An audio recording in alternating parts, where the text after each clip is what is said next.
Hey guys, hoping all is well with everyone. So in this video we're going to be continuing our read along of The Secret Zoo, Traps and Specters, and we're going to be continuing today with chapter 49.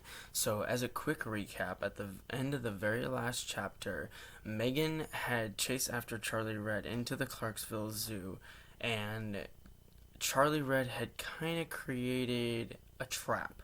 He was messing with the padlock as Megan was coming closer and closer and closer to him.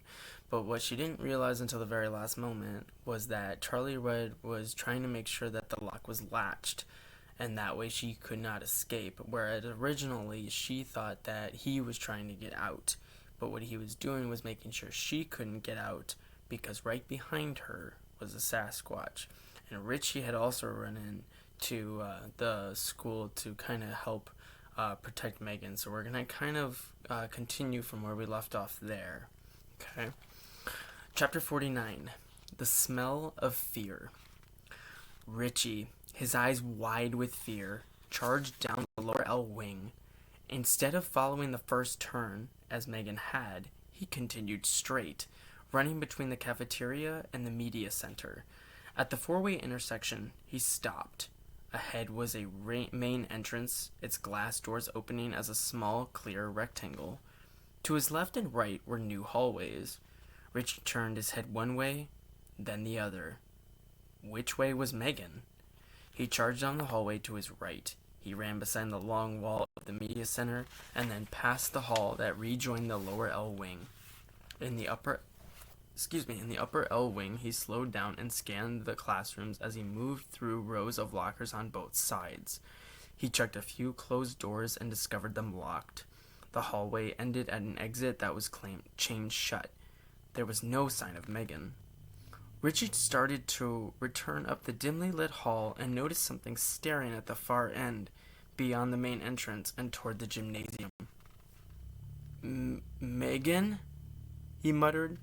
He peered forward and pulled the distant figure into focus.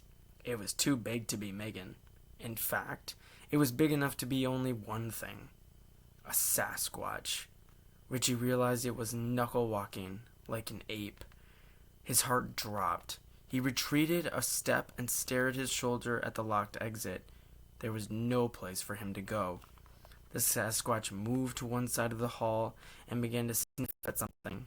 A classroom door, perhaps. The Sasquatch hadn't spotted Richie. At least Richie didn't think it had. To get out of plain view, Richie dashed to the side of the hall and pressed his back against the lockers. When the metal doors clanked, he winced and stared up the hall, hoping he hadn't been heard. The Sasquatch, now perfectly still, seemed to be looking in his direction. He stretched himself flat against the lockers. Fear raised beads of sweat on his brow. With his chin on his shoulder, he continued to stare up the hall. For a long time, the Sasquatch didn't move. Then it raised its snout and began to twitch its head. Richie realized it was pulling scents out of the air. A drop of sweat streamed down Richie's temple. A second drop trapped in his eyebrow. He'd once read that animals could smell fear. Had Richie given off the odor while running through the school? The Sasquatch suddenly looked down the upper L wing of the school. Seconds slowly passed, and then the beast began to knuckle walk toward Richie. It moved away from the gym and then past the main entrance, its pace slowly increasing. Richie held his breath and kept perfectly still. He stared at the only intersection between him and the Sasquatch, which was as far as 100 feet away. He'd never be able to reach it in time. The Sasquatch began to heave its weight back and forth, and there was nothing Richie could do. Chapter 50. The Clutches of the Sasquatch. Ella realized that Noah was no longer breathing. Where she'd once felt his breath on her face, she now felt nothing at all. The Sasquatch was hunched directly beneath them. Through the steel grate, she saw the top of its head, the bulge of its back, and its hulkish shoulders. Its hair hung off its body, and its huge feet pressed wood chips into the ground. Silently, she began to will the monster away. "Move! Get out of here!" The Sasquatch took a step forward and stopped. Its upturned nose, shiny with snot, began to twitch as it sniffed the air. Ella's stomach sank. The beast could smell them. Noah's eyes bulged, revealing that he understood this too. The Sasquatch slowly craned its neck upward. Its crusty hair slid down its brow and off its swollen temples. It stared at the scouts, its yellow eyes streaked with bloodshot veins. Its fangs were as sharp and thick as the tusks of a boar. The thing beneath the scouts was no animal. Not anymore. Filled with the hate and magic of the Shadowist, it had evolved into a true monster. The Sasquatch threw up its fist and punched through the steel grate. It shoved its entire arm through and reached for the scouts. Noah rolled onto the bridge. The Sasquatch swiped at Ella's leg and just missed, its open hand banging the metal grate and rocking the walls.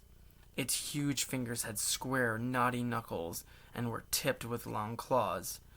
As Ella tried to crawl away, the monster wrapped its powerful hand around her arm, just above her wrist. Chapter 51. A Key to Success.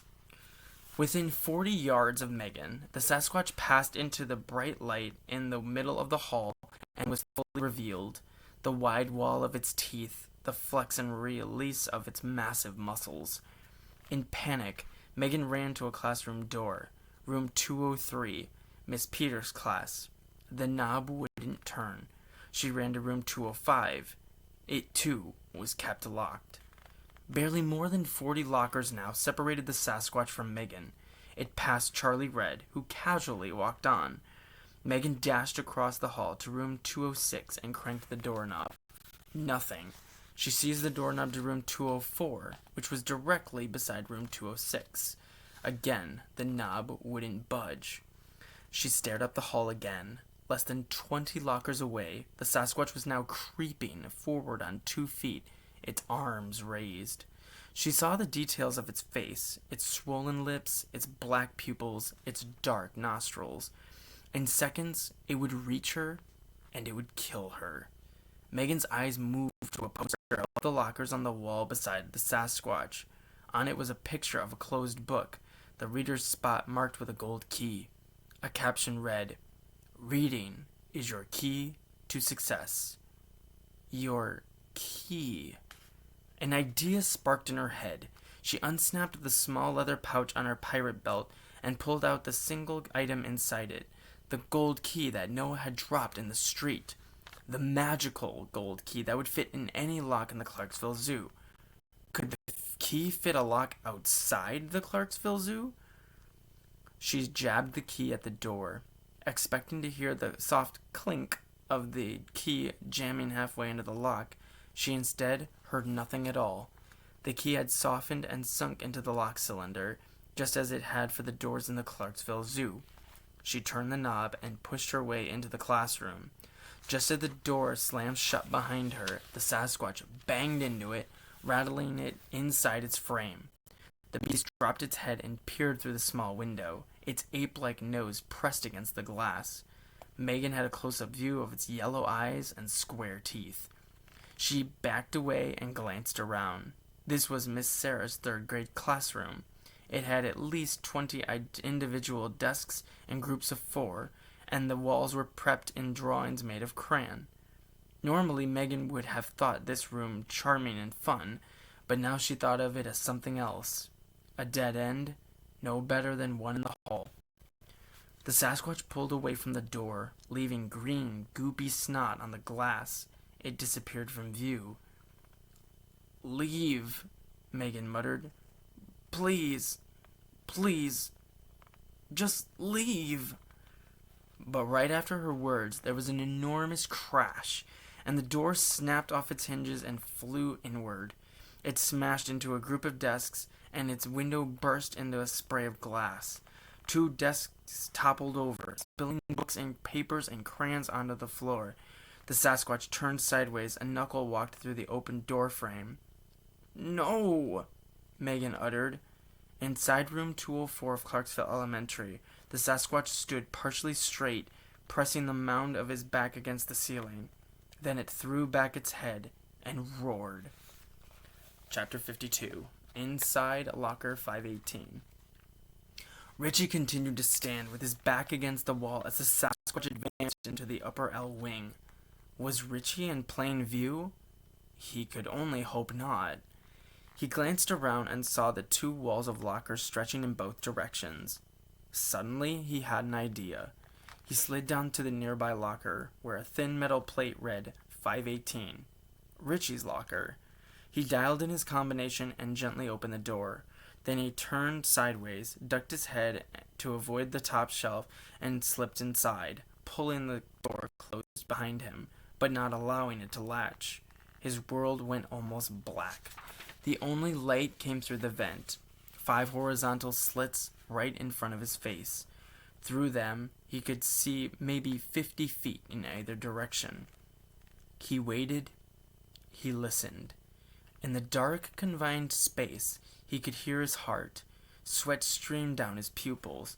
His shallow breaths burst against the locker door and wafted back against his face. He heard something. Footsteps. Then, in the edge of his vision, the Sasquatch appeared. It stopped at the beginning of the upper L wing and peered down the empty hall, its raised snout sniffing the air. It lowered its head, grunted, and scanned the rows of lockers. Richie watched the beast knuckle walk to the lockers along the opposite wall. It tipped its head to one side and seemed to wander about them. It laid one palm flat against the door and softly pushed. The door buckled inward and snapped off its top hinge. Startled, the Sasquatch jumped back, and the door swung outward and dangled on its bottom hinge like a too loose tooth, ready for pulling. The Sasquatch curiously sniffed the exposed space. Then it swung around and faced the hallway again. It swept its gaze down the lockers on one wall, then up the lockers on the other, still hunting for Richie's scent. It walked across the hall and back again. It seemed confused, and Richie realized why. Richie's scent was trapped in the locker, and the Sasquatch couldn't pinpoint where he was. The small space of Richie's locker was hotter than ever. Sweat had soaked the ribbed cup of his cap and his armpits of his checkered red nerd shirt. His breath came in quiet, quick gasps. The Sasquatch suddenly lunged to one side and threw itself against the lockers, collapsing a few. Metal clanged and clunked, and fragments of steel burst into the air, latches and locks and small jagged pieces. Books and papers spilled out onto the floor. The monster kicked through the debris and took off toward Richie's side of the hall, disappearing from view before crashing into the lockers again.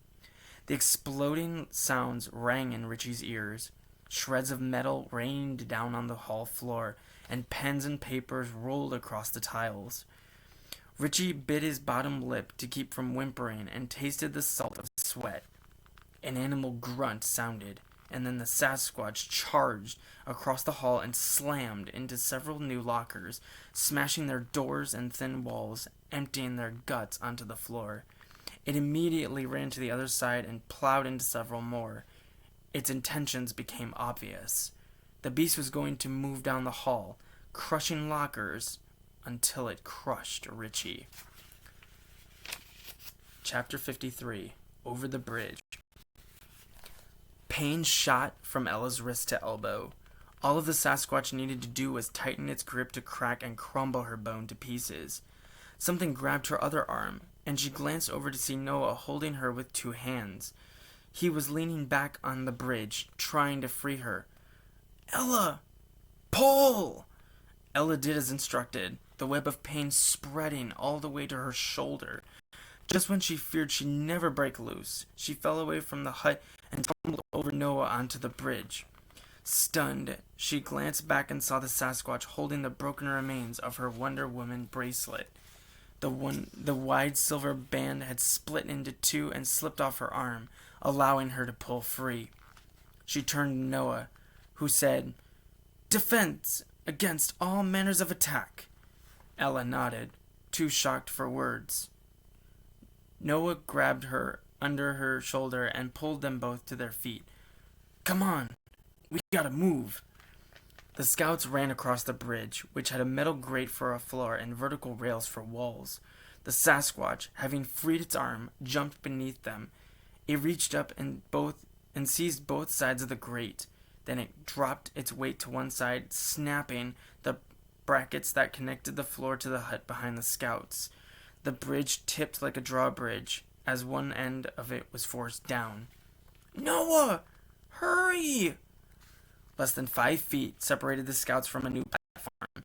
The floor became a steeper and steeper incline as the Sasquatch continued to pull. They were no longer simply crossing the bridge. They were climbing it. As the scouts escaped onto the new platform, brackets and bolts snapped like gunshots, and the bridge gave way and crashed to the ground. Tremors moved through the framework of the play structure. "We have to make it back to the Descenders," Noah said. "We'll never beat this thing on our own." A straight slide provided the quickest exit to the ground. 3 feet above the top of the slide ran a horizontal bar. Noah clutched it in both hands and flung his legs out in front of him, landing on his rear end of the slide. He touched down on the playground and took off running, his feet flinging wood chips into the air. Ella followed, but as she released the horizontal bar, the Sasquatch appeared at the side of the slide, its arm cocked back. It swung at her head, and Ella dropped down just in time to pass beneath the blow, which instantly buckled the slide, tipping up its bottom like a ramp. Ella coasted across the unexpected incline and flew several feet into the air, her arms and legs flailing. She hit the ground running and took off after Noah. As the scouts dashed across the playground, Ella peered over her shoulder. The Sasquatch had already dropped its hands and feet after and was rushing after them. And I'll stop the video there, ending chapter 53. I hope you guys enjoyed this video. As always, please take good care of yourselves and be safe, and we'll see you next time where we continue our read-along of The Secret Zoo, Traps and Specters. But again, thank you guys so much for watching, and we'll see you very soon. Bye.